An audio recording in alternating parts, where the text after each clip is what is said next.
3절 말씀에 베드로가 이르되 아나니아야 어찌하여 사탄이 내 마음에 가득하여 내가 성령을 속이고 땅값 얼마를 감추었느냐. 사탄이 마음에 가득하여. 마귀가 주는 생각을 안 버리면 사탄이 주는 생각이 마음에 가득하게 됩니다. 사탄이 가득하게 돼요. 그 다음에는 분별이 안 됩니다. 자기가 지금 거짓말 하는지 몰라요. 기가 막힌 사람들을 많이 봅니다. 거짓말 하는데 다 알아요. 본인만 몰라요. 자기가 자기를 속이는 거예요. 자기 거짓말에 자기가 속아요. 이런 사람이 무서운 거예요. 가룟 유다가 예수를 팔려는 생각을 마귀가 넣어줄 때 그때 그걸 빨리 떨쳐냈어야 되는데 그 생각을 품으니까 사탄이 들어가 버립니다. 그 다음부터는 제정신이 아니에요. 예수를 은30에 팔고 그리고 예수님이 붙잡혀 가고 난 다음에서야 제정신이 돌아와요. 자기 손에 은 30냥이 있어요. 예수님은 붙들려 갔어요. 내가 지금 뭐 한 거지? 이런 일이 우리 모두에게 일어나요. 여러분 자신에 대해서 절대로 교만하지 않아야 돼요. 우리도 한번 마귀가 주는 생각을 잘못 품으면 제정신이 아닌 상태가 됩니다. 왜 죄에 넘어지는 사람들이 그렇게 많은지, 그렇게 신앙생활 잘하다가 그렇게 참 설교 잘하는 목사님이, 그렇게 은혜롭게 기도하시던 장로님이 왜 그렇게 실족해버리는 일이 일어나는 거죠? 한순간이에요. 가룟 유다는 예수님이 뽑은 12 제자 중에 한 사람이었어요. 아나니아와 삽비라는요, 땅 팔아가지고 헌금하던 사람이었어요. 그런데도 마귀가 그 마음속에 비집고 들어가서 그 마귀의 생각을 심어 넣어준 것을 분별하지 않고 다 받아들이면 이런 일이 벌어지는 겁니다. 그러므로 여러분, 마음까지 정결해야 됩니다. 그러니까 여러분의 마음속에 어떤 상황 속에서 어떤 마음이 떠오르면, 생각이 떠오르면 뿌리를 항상 생각해야 돼요. 이 생각이 주님이 주신 걸까? 마귀가 주는 걸까? 한 번만이라도 생각해 보면 이 생각이 주님이 주신 걸까? 마귀가 주는 걸까? 그러면 성령을 모시고 사는 사람은 다 분별할 수 있다고 저는 믿어요. 음란한 생각, 미운 생각, 욕심, 탐욕, 시기와 질투, 거짓하는 마음, 그 정도도 분별이 안 되나요? 이게 주님이 주시는 생각일까? 이게 마귀가 주는 생각. 부부싸움을 하더라도, 가정에서 아이들에게 혼을 낼 때도, 누구랑 어떤 말다툼이 있을 때도 한 번만 이 생각이 주님이 주신 생각일까? 마귀가 주는 생각일까? 항상 이 분별을 해야 하는 것입니다. 그렇지 않으면 아나니아와 삽비라처럼 되고 맙니다. 잠언 4장 23절에 무릇 지킬 만한 것 중에 더욱 내 마음을 지키라. 생명의 근원이 이에서 남이라. 항상 기억해야 돼요. 어찌하여 이 일을 내 마음에 두었느냐. 이게 우리에게는요, 천둥소리처럼 크게 들려야 돼요. 어째서 너 그 마음을 내 마음에 두었느냐. 지금 여러분 속에 정말 마음에 두지 말아야 될 생각, 감정, 여러분 없습니까? 주님께 빛 가운데 드러내 달라고 구해야 돼요. 죄를 숨기는 사람, 죄를 숨기는 교회는 반드시 망합니다. 아나니아와 삽비라의 사건을 통해서 우리에게 가르쳐 주는 거예요. 죄는 정직하게 드러내야 됩니다. 그래야 죄를 이기게 돼요. 그런 공동체가 필요한 거예요. 예수 동행일기 나눔 방을 우리가 굳이 만든 이유는 정직하게 나의 허물과 죄악을 드러낼 수 있는 공동체를 가져보자는 겁니다. 여러분이 습관적으로 짓는 죄 벗어나기를 원합니까? 공동체의 죄를 고백할 때 그때 그 사실이 너무너무 고통스럽고 수치스럽지만 그러면 죄에서 끊어져요. 내가 이런 부끄러운 삶을 살았습니다.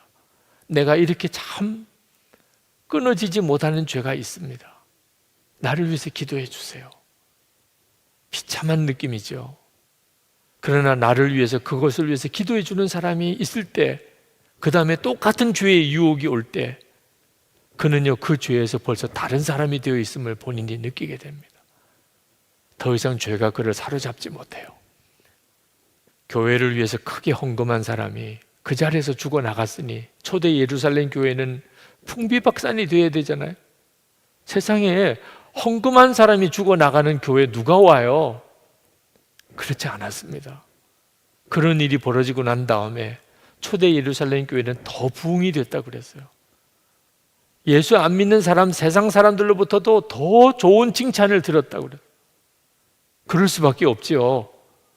지금 저 교회에서 아나니아와 삽비라, 그 교회 열심히 다니던 사람, 땅 팔아서 헌금까지 했던 사람, 그 자리에서 죽어나갔대. 왜 그렇대?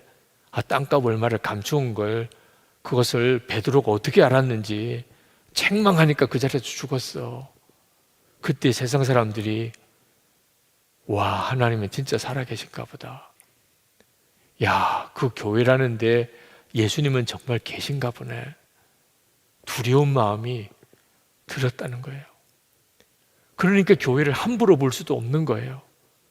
야, 여기는 진짜 정말 하나님이 살아 계신 곳이구나. 여러분, 우리가 때때로 우리 자신의 허물과 교회의 허물이 생길 때 감추기에 급급합니다. 야, 이런 거 드러나면 교회 하나님 영광 다 가려. 그거 큰일 날 소리예요. 죄는 숨기면 숨길수록 더 무서운 세력이 됩니다. 부끄럽기도 하고 곤혹스럽고 한동안에는 정말 휘청거리죠. 그러나 그 기회를 통해서 정결하고 정결한 교회가 되는 하나님의 허락하신 은혜의 때라고 생각해야 돼요. 온 교회가 다 통해 자복하는 일이 있고 정말 그것 때문에 다들 마음이 아파서 며칠씩 금식을 하는 일이 있고 세상 사람들이 손가락질하고 손가락질 하더라도 그것을 감수하고 나면 그 다음에는 그런 죄가 생길 때 아마 돈 주고 하라고 그래도 안 할 거예요. 하나님이 우리에게 원하시는 것은 그 정결함인 거예요. 한국 교회가 지금 그렇게 돼야 되는 거예요. 세상 사람들 알면 그 교회 영광 가린, 그렇지 않아요. 이미 하나님 영광 우리가 다 가리고 지금 그렇게 사는 형편이 되었어요. 지금 한국 교회가 다시 정결해지면 한국 교회는 다시 기회가 있는 거죠. 우리의 허물과 죄를 있는 그대로 정직하게 이야기할 용기가 필요해요. 이렇게 교회가 정결함을 얻고 난 다음에 온갖 기적과 간증이 쏟아집니다. 사도행전 5장 15절에 보면 심지어 병든 사람을 메고 거리에 나가 침대와 요에 누이고 베드로가 지날 때 혹 그의 그림자라도 누구에게 덮일까 바라고, 사도들의 그림자만 덮여도 병자가 막 일어나는 일이 벌어졌다는 거예요. 정결한 교회였기 때문에 가능했던 겁니다. 개인도 마찬가지고 교회도 마찬가지예요. 우리가 마음까지 하나 되는 교회가 되는 가장 중요한 조건은 우리가 마음까지 정결해지는 거예요. 예수님이 내 마음에 계신 것을 분명히 명심하는 겁니다. 그때만 우리는 진정한 정결한 자가 돼요. 마음에 주님이 기뻐하지 않는 감정조차도 받아들일 수가 없는 거예요. 주님이 내 안에 계시니까. 그러나 우리가 예수님을 그렇게 바라보는 눈이 뜨이기 전 상태는 어떻게 하느냐? 그래서 교우들 사이에 예수 동행 일기를 서로 나누는 나눔방을 통하여 주님을 바라보는 훈련을 계속해 나가자는 겁니다. 제가 우리 부목사님들과 예수 동행 일기 나눔방을 처음 시작할 때 저도 많이 힘들었어요. 전에는 제가 무슨 생각을 하는지, 제가 어떤 하루를 보냈는지 부목사님들이 어떻게 알 거예요. 그게 편한 것만이 아니었더라고요. 그러니까 목회자들도 하나님이 기뻐하지 않는 생활, 그걸 계속해 나가는, 단호하게 끊어내지 못하는, 누가 알겠어 이렇게 생각되니까. 그러니까 영적인 힘을 다 잃어버려요. 그런데 목사님들하고 동행일기를 같이 나누게 되니까, 그러니까 화가 날 때 또는 내 마음속에 어떤 유혹이 올 때, 또는 어떤 누가 미울 때, 섭섭할 때 그 일기를 어떻게 써야 되냐가 문제가 되는 거예요. 일기를 안 쓸 때는 고민할 것도 없었어요. 그냥 화나는 대로, 내 마음속에 그저 안 좋은 감정이 있는 대로 그냥 저녁에 자는 거죠. 뭐 몸은 씻고 자면서 마음은 그냥 자는 거죠. 근데 일기를 써야 되다 보니까 거짓말로 쓸 거냐, 제대로 쓸 거냐. 제대로 쓰려면 화난다, 또 무슨 욕심이 있다, 또는 은밀한 죄가 있다는 거 어떻게 써요? 그러니 한 번 더 기도하게 돼요. 잠자리 들어가기 전에, 일기 쓰기 전에 한 번 더 하나님께 기도하게 되는 거예요. 이 마음으로는 일기를 못 쓰니까 그냥 정직하게 쓰면 온 시험거리가 되는 거예요. 일기를 쓰기 시작하면서부터 제 삶에는 심각한 문제가 오기 시작했어요. 제 마음을 그냥 그대로 넘길 수가 없는 문제들이 너무나 많은 겁니다. 그래서 하나님 앞에 정말 간절히 기도하죠. 회개도 하고, 제 마음을 돌이키기도 하고, 다잡기도 하고, 정리하기도 하고, 마음에 두지 말아야 될 것은 다 제거하고, 고쳐먹고, 그리고 난 다음에 일기를 쓰죠. 뭐 이제는 마음이 정리가 됐으니까 잘못한 것은 잘못한 대로, 제가 다시 돌이켜 먹은 거, 그런 가운데서 감사의 제목을 찾은 거, 그러면서도 내가 사랑해야 될 것들을 다 쓸 수 있었던 거죠. 근데 참 놀랍잖아요. 그렇게 일기를 써가기 시작하면서 마음까지도 우리 주님께 이렇게 드린다는 게 뭔지 저에게 실제가 됐어요. 그전에는 솔직히 그렇게 철저하게 마음까지 하나님 앞에 정직하게 살아보려고 그렇게 해보지를 못했어요. 주님은 내 안에 계시다는 걸 안 믿은 것도 아닙니다. 그렇지만 철저하게 반응은 못했어요. 그런데 같은 목사님들하고 일기를 나누다 보니까 그냥 넘어가지 못하는 때가 많아진 거죠. 그러면서 주님을 바라보는 눈이 확 열렸어요. 아, 주님을 내가 내 안에 모시고 산다는 게 이런 마음 가지고 살아야 되는 거구나. 지난 10년 동안이 엄청난 변화가 있었어요. 어느 부목사님이 쓰셨던 일기입니다. 하도 제가 인상 깊어서 메모를 해놓았던 거예요. 육적으로 영적으로 많이 지쳐있는 집사람을 위로해주고 아이를 돌본다는 핑계로 며칠 일기 쓰는 것을 중단하였다. 그랬더니 자연스럽게 분노, 자기 연민, 무력증, 음란, 게으름의 찌꺼기들이 내 안에 쌓이는 것을 허용해 버리고 말았다. 그 부목사님의 실제적인 삶이 어땠는지는 전혀 나타나지는 않지만 그냥 느낌으로 알죠. 이렇게 마음을 열어서 공개하는 일을 며칠만 하지 않아도 이렇게 해본 사람은 금방 느껴요. 아, 내 마음이 벌써 잊지 말아야 될 것들로 꽉 차기 시작하는구나. 벌써 겉으로는 그렇다고 해서 목사가 아니라고 할 수 있겠어요? 속으로는 이미 목사 아닌 거죠. 마음까지 정결하려면 마음을 열어야 됩니다. 예수님을 향하여 열어야죠. 진짜 영접하는 겁니다. 예수님을. 그리고 예수님을 정말 영접했다면 사람들에게 열어야 돼요.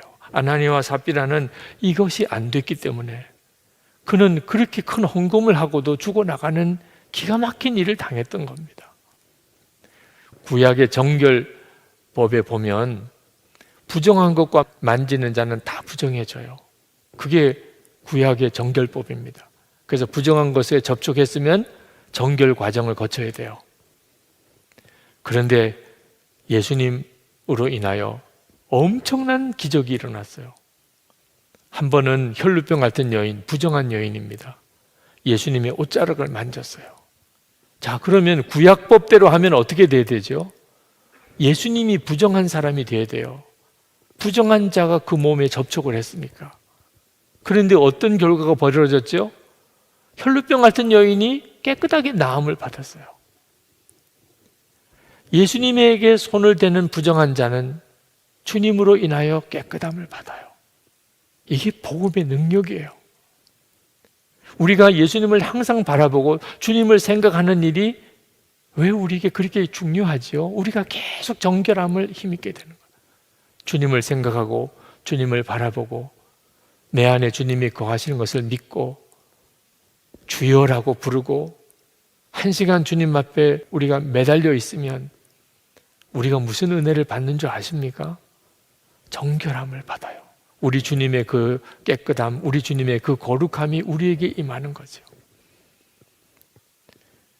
그렇게 될 때 어떤 일이 벌어지죠? 마음까지 하나 되는 공동체가 이루어져요. 마음까지 하나 되는 공동체는 설교로 이루어지는 게 아니에요. 무슨 강의로 이루어지는 게 아닙니다. 우리가 뭐 결단서를 쓴다고 이루어지는 게 아니에요. 우리 각자가 주님을 바라보면서 우리의 마음까지 정결해지게 될 때 주님은 우리를 통해서 나누게 하시고 그리고 다른 사람을 죽게 하듯이 섬기게 하시고 교회 공동체가 마음까지 하나가 되는 것입니다.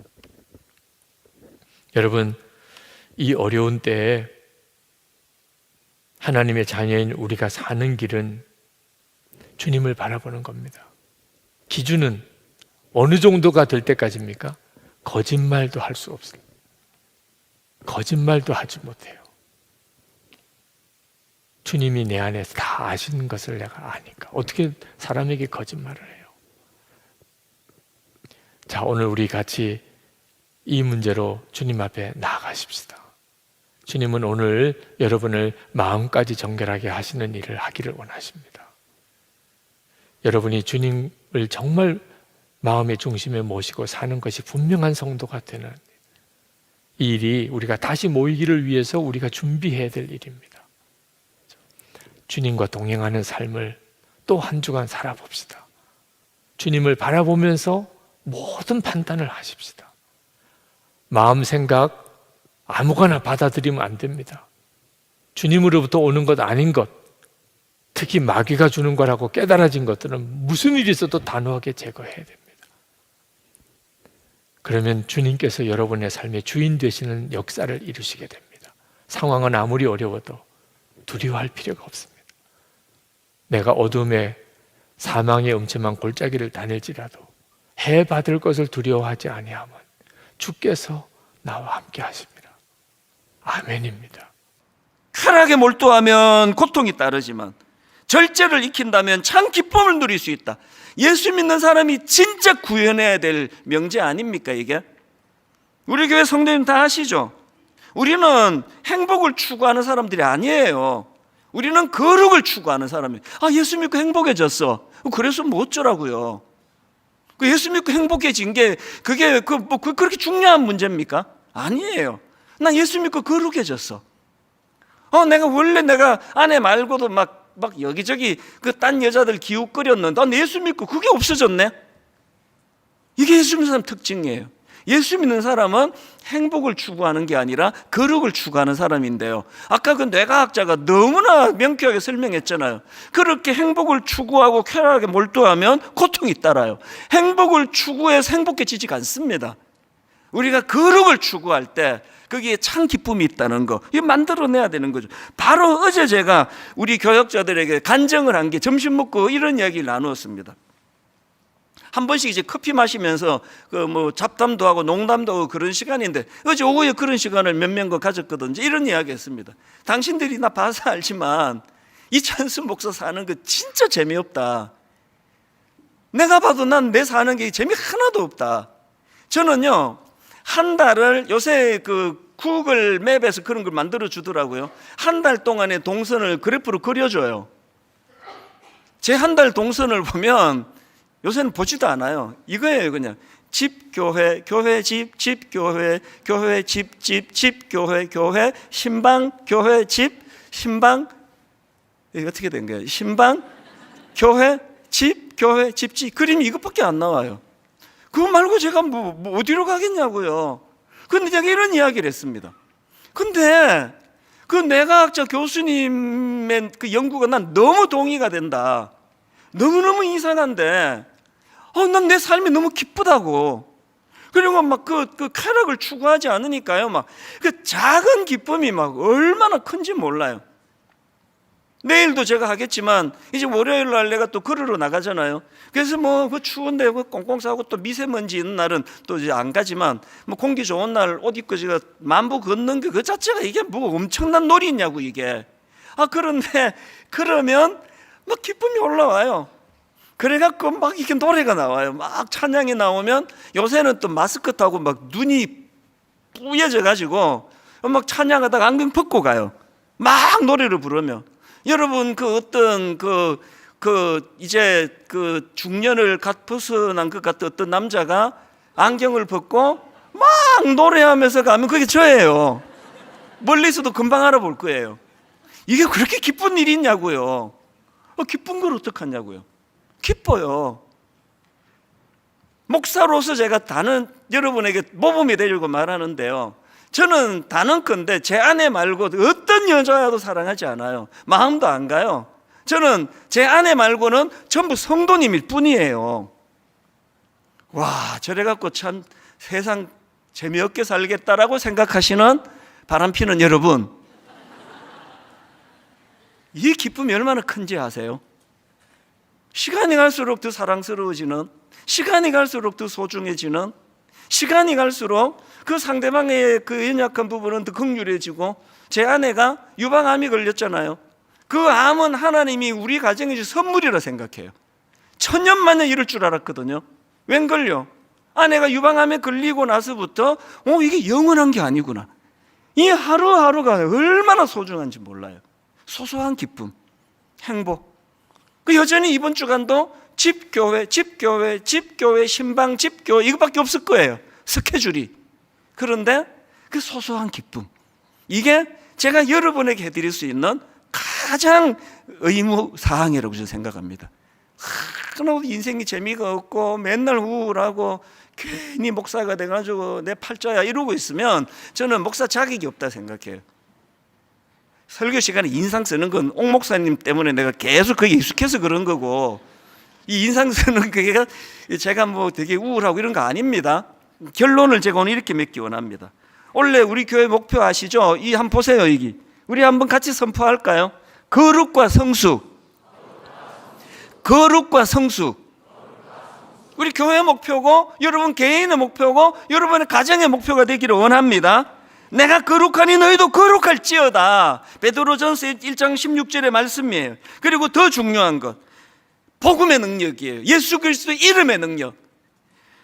죄에서 자유를 얻게 하면 보혈의 능력, 주의 보혈, 시험을 이기고 승리하니 참 놀라운 능력이로다.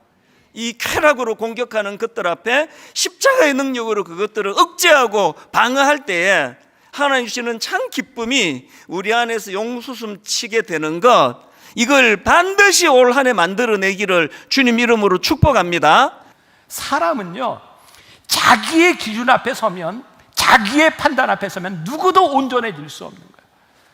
제가 요즘처럼 정말 이 나라와 민족 대한민국을 위해서 정말 이렇게 정말 위기의식을 느끼고 이렇게 기도하게 되는가.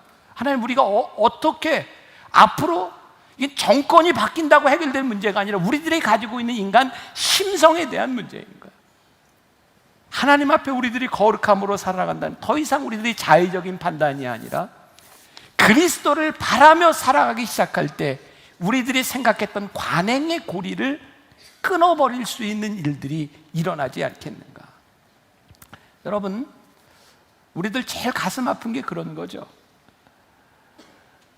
예수 믿던 장로였던 대통령도 우리들에게 더 이상 존경의 대상이 되지 않는 건 너무 가슴 아프잖아요. 그 사람들이 예수 안 믿는다고 얘기했으면 모르고 지나갔을 텐데, 그런데 그게 그 대통령만의 이야기인가요? 우리들의 이야기 아니에요?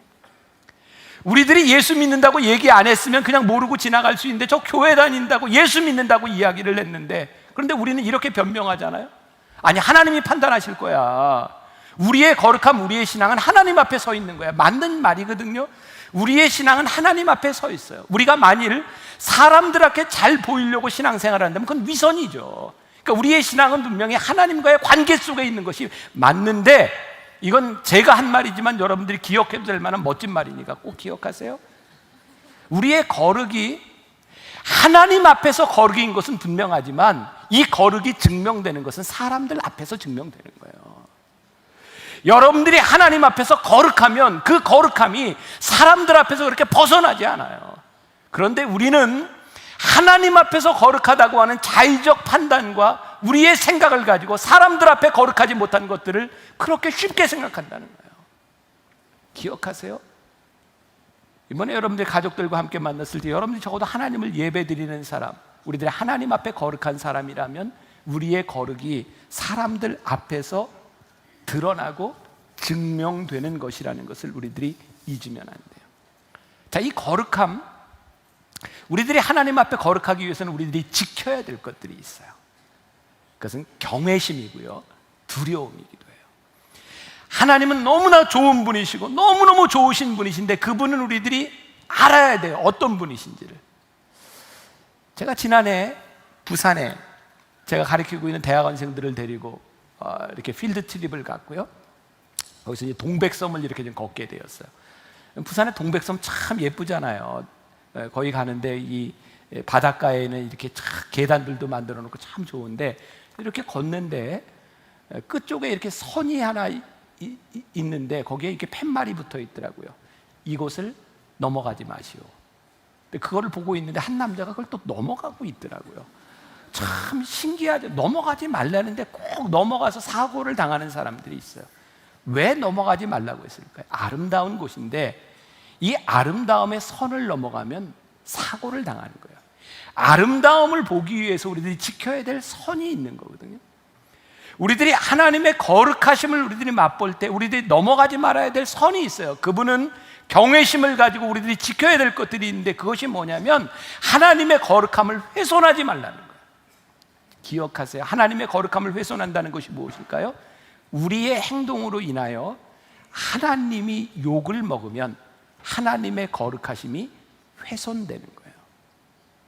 거룩함을 지킨다고 하는 것은요, 우리들의 삶을 통해서 하나님의 거룩하심이 드러나야 돼요. 다음 주에 우리들이 나누게 될 말씀인데, 우리를 통하여 하나님이 우리를 거룩하게 부르신 이유는 그의 아름다운 덕을 선포하도록 우리를 부르셨기 때문에 우리를 통해서 하나님의 거룩하심이 드러나야 되는 거예요. 기억하십시오.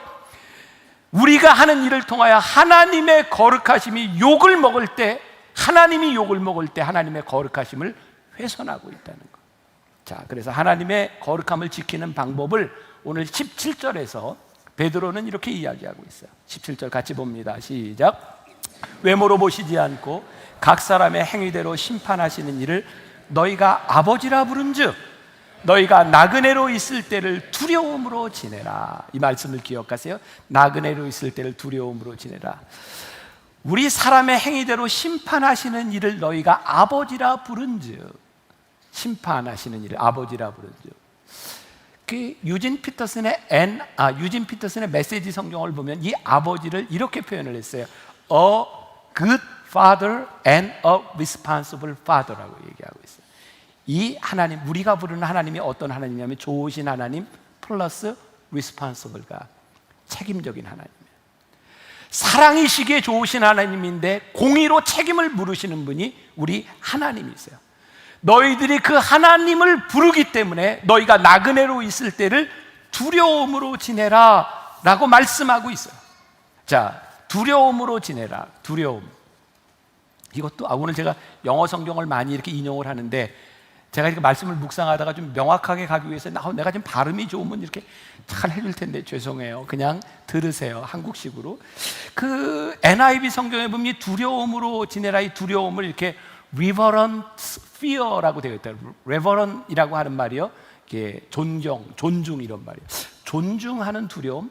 제가 의미가 좀 명확하지 않아서 메시지 성경을 보니까 이렇게 표현을 했어요. A deep consciousness of God. 이런 의미구나. deep consciousness, 깊은 의식을 가지고, 하나님에 대한 깊은 의식을 가지고 나그네로 살아라. 그렇구나. 우리가 이 땅 위에 나그네로 살아가는데 하나님을 깊이 의식하는 나그네로 살아라. 그래야 너희들이 거룩한 하나님 앞에 설 수 있다. 이 세상에서 하나님을 의식하고 살아가는 것보다 명확한 방법이 없는 거예요. 우리들의 문제는 뭐야? 하나님을 믿는데 하나님이 우리의 의식 가운데 없는 거죠. 그래서 베드로서 기자는 이 고난을 당하고 어려움을 당하는 믿음을 지켜야 되는 사람들에게 A deep consciousness of God, 하나님을 깊이 의식하며 너희들이 살아라. 이 말씀은 11주 동안 제가 설교한 이 설교 원고를 우리 평신도 묵상팀에게 이렇게 나누어 주고, 이 말씀을 보면 여러분들 어떤 묵상을 했는지 묵상을 한번 나눠봅시다. 그래서 저에게 피드백이 오고 있어요. 그중에 한 분이 이런 글을 나누어 주셨는데 여러분들의 이야기일 것 같아요. 제가 이제 설교 원고 중에 헬스클럽에 가장 잘 가는 때가 언제일까? 사람들이 제일 많이 등록하는 때가 언제일까? 이렇게 이제 원고를 썼는데, 여러분 사람들이 헬스클럽에 언제 제일 많이 등록할까요? 여름 휴가철 2, 3개월 전에. 이유는 아시죠? 휴가철이 오면 내 몸을 보여줘야 되는 때가 오기 때문에 사람들이 헬스클럽에 제일 많이 갑니다. 이런 내용을 보다가 이런 묵상글을 주셨어요. 한번 읽어드릴게요. 여름이 되니 옷 입는 것이 신경 쓰인다. 겨울이면 두툼하게 가려지는 옷들로 신경 쓰지 않던 부분들이 신경 쓰이기 때문이다. 그래서 운동도 더 열심히 하려 하고 저녁에 되도록 과식하지 않으려고 하고 간식으로 먹는 과자나 빵도 그 칼로리가 얼마나 되는지 살펴보게 된다. 물론 맛있으면 칼로리는 다시 없애면 되는 거라 생각하고 먹어버리지만 또 그런 진리의 말이 있죠. 맛있으면 칼로리가 제로라고. 아이들 간식도 칼로리를 보게 되고 내가 하루 먹은 것에 칼로리도 생각하게 된다. 문득 드는 생각, 이렇게 외모가 신경 쓰여 먹는 것에 칼로리를 체크하면서 나의 영적인 상태는 그 정도 체크하는가 돌아보게 된다. 새벽에 기도하고 큐티하는 것으로 일상에 묻혀 지내다가 문득 다시 말씀을 상기하고 하나님께 여쭙기도 하지만 아무래도 삼시세끼에 수시로 먹는 간식을 돌아보는 칼로리 계산보다는 그 횟수가 덜한 것 같다.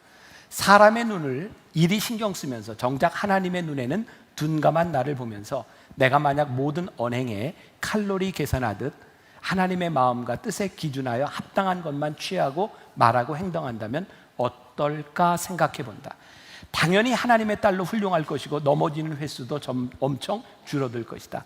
하나님은 그 행위대로 심판하시되 반드시 하는 분이시니 나의 영적인 것을 늘 두려움으로 준비하며 지내야겠다. 내 몸에 군사를 빼고 빼다가 안 되는 것을 옷으로 가리는 그 정성으로 내 영적인 부분도 관리하고 두려움으로 경계해야겠다. 저도 이 글을 들으면서 내가 정말 칼로리 계산하는 것만큼도 하나님을 의식하지 못하고 살아가는구나. 그러니까 순례자의 길을 가는데 순례자는 두 가지, 순례자는 나그네라고 하는 말이죠.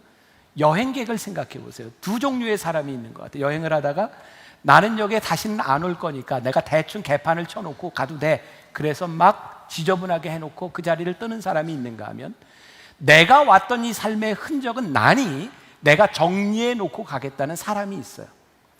우리가 이 세상을 살아가는 나그네라고 말씀을 하고 있어요. 만일 우리들이 이 살아가는 것이 끝이라면, 하나님을 의식하고 살아가는 삶이 아니라면 우리들이 살아가는 삶의 행동에 대하여 아무 신경 쓸 필요가 없어요. 그런데 하나님께서 우리의 외모로 보시는 분이 아니라 우리의 행위대로 심판하시는 분임을 우리들이 믿기에, 그 하나님을 우리들이 믿고 이 세상에서 깊이 하나님을 의식하고 살아가기에 나그네로 살아가는 이 삶이 우리들에게 너무너무 중요한 거예요. 그래서 베드로서 기자는 끊임없이 우리들에게 나그네 의식을 이야기하고 있는 거예요. 너희가 본향을 향해 가고 있는 나그네라고 하는 우리들에게 말씀하고 있고, 그것이 너희를 지켜주는 것이다. 우리가 잘 아는 말씀, 베드로전서 1장 24절 말씀 보세요. 그러므로 모든 육체는 풀과 같고 그 모든 영광은 풀의 꽃과 같으니 풀은 마르고 꽃은 떨어지되. 이 말씀까지만 보면 굉장히 허무주의적이에요.